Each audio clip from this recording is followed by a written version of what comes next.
A chemistry teacher is diagnosed with terminal cancer.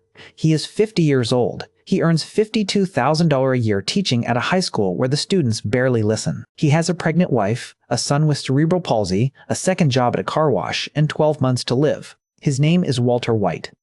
And the tragedy of his story is not that cancer destroyed him. The tragedy is that cancer freed him.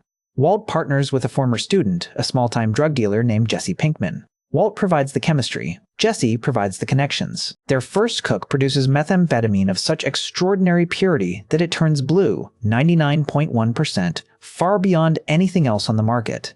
It immediately attracts the wrong kind of attention. The attention belongs to Gustavo Fring, a fastidiously dressed man who runs a chain of fried chicken restaurants, and who distributes drugs across the southwestern United States and into Europe. Gus is the most dangerous kind of villain, patient, methodical, and almost entirely invisible.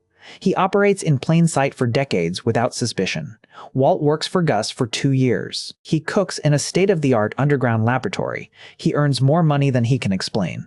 And slowly, quietly, he begins to resent the one man whose intelligence might actually match his own. The first true break happens not in a laboratory, but in a bedroom.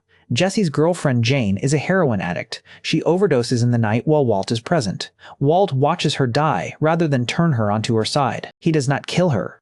He simply does not save her. When Jesse discovers her in the morning, it destroys him. Walt tells himself it was necessary. He believes this. The destruction of Gus Fring is the show's finest hour. Gus has survived a cartel, a DEA investigation, and 2 years of Walter White. What kills him is a revenge decades in the making, a man with no legs, a bell fixed to his wheelchair, and a bomb hidden underneath it. Walt engineers the assassination through one of the most broken characters in the story, Hector Salamanca, who has hated Gus since long before the show began. The explosion is operatic. Gus walks out of the blast, straightens his tie, and falls. Walt stands in the car park afterwards and says simply, "I won. This is the moment the fall begins." Walt builds an empire. He distributes through a fumigation company, through a car wash, through a network of distributors reaching across the Czech Republic. He is earning $80 million. He buries it in barrels in the desert. He has become, fully and without apology, the person he always contained. His brother-in-law Hank is a DEA agent. He has spent the entire series investigating Heisenberg, the mysterious drug king, without knowing the man sits across from him at family dinners. He finds the truth through a book in Walt's bathroom, a copy of Leaves of Grass with an inscription that should not be there. What follows is a chess match between two men who cannot back down. It ends in the desert. Walt calls a neo-Nazi gang to capture Jesse, believing Jesse has turned against him. The gang arrives. Hank is there. Hank arrests Walt.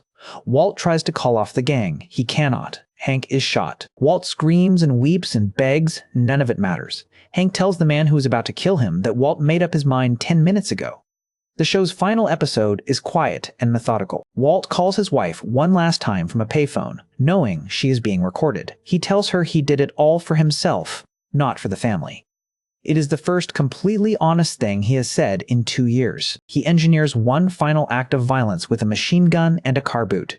He delivers poison to his final enemy. He frees Jesse. He dies alone on the floor of the laboratory where he was always happiest. The story of Walter White is not about what cancer does to a man. It is about what freedom reveals in him. The cancer did not create Heisenberg. It simply removed the reasons to stay hidden. Walt was always the danger. Now you know.